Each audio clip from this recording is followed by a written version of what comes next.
Hey, how's it going everybody, and welcome back to another Fallout 4 mod review. Today we are checking out the Select Marksman rifle by Neeher, which is a very interesting and unique take on the bolt action rifle class. So let's go ahead and see what you gotta do to get this thing in-game, as this one's pretty unique.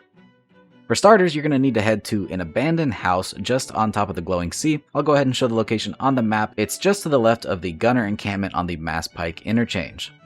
Simply climb up a fallen tree to the second floor of this abandoned building, and you will find the Select Marksman rifle. And upon picking it up, you'll actually see a pretty neat animation.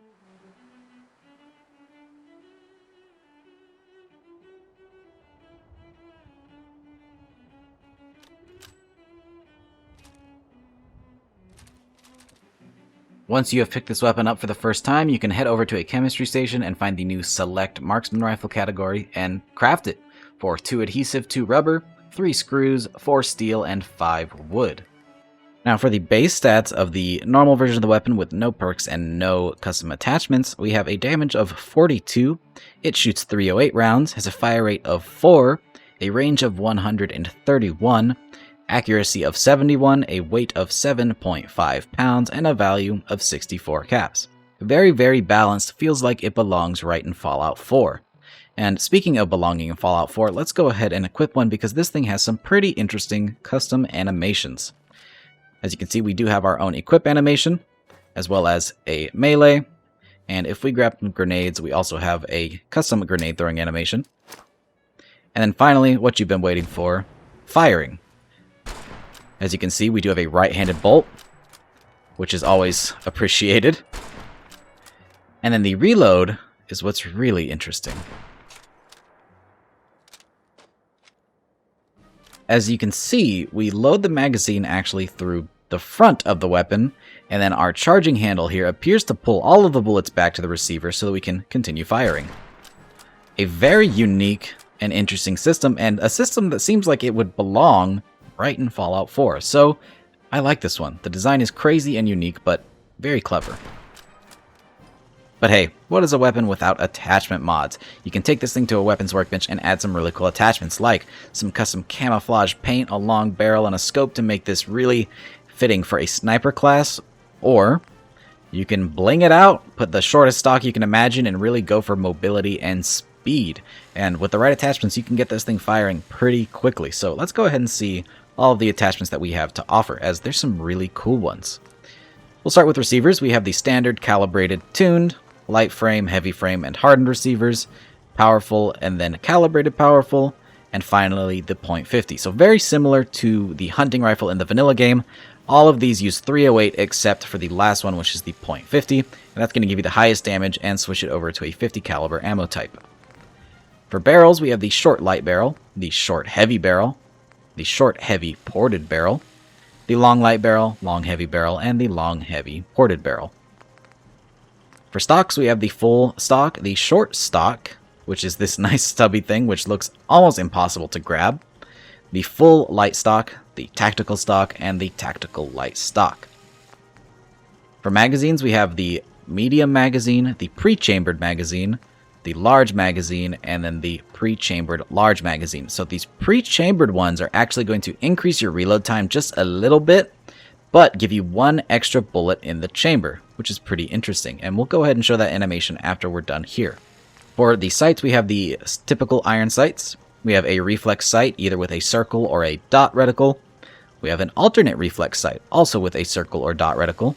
We have the short and medium scopes, which use the same model, and then the long scope, which is a tad bit bigger, and gives you 10 times magnification. For muzzles, we have no muzzle, the muzzle brake, a compensator, and a suppressor. And then the really fun parts of this mod, we have the accents and the primary color. So for accent, that's going to change the color of the metal. So the standard is going to be a gunmetal sort of color, nice, light, and shiny. We have bronze, copper, factory finish, which is just a nice clean version of the standard color, gold accents, gunmetal, and steel. And then we have the primary finish for your wood. So we have the standard wood, which looks plenty fine, Then we have blue stained wood, which would be great for a Minutemen character. Maybe this with the silver accents would look pretty cool. We have the camo painted wood, which I really like the colors of. I think it's a really nice camouflage. The camo Arctic. The camo desert. Driftwood, which adds a nice light wood color. I really like this one. It reminds me of some of the wood options inside of Red Dead Redemption 2. We have the factory finish, which is just a nice, shiny, polished version of the wood. So if you really want this thing to look clean and brand new, you can use that one.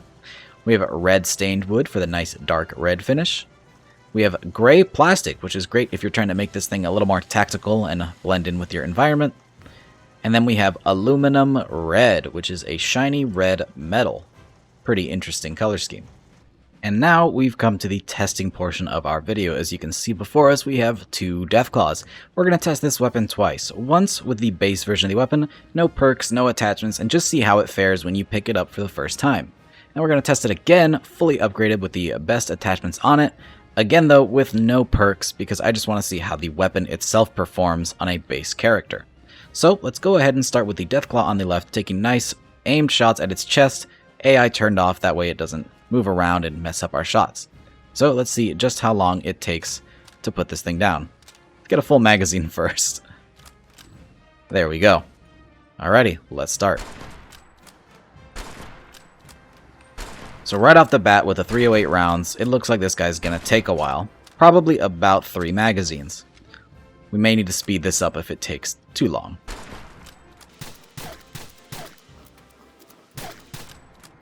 And it looks like I called it pretty well with the 3 magazines.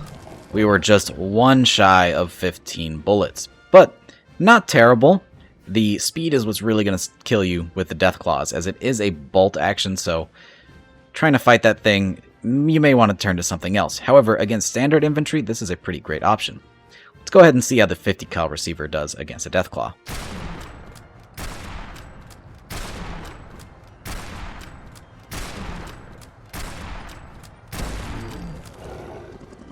And with that only took 7 rounds. What really helped was having that extended magazine, and it may even be worth using that pre-chambered round that we talked about earlier, which, by the way, we never tested. Let's go ahead and check out that pre-chambered animation compared to the regular one before we finish.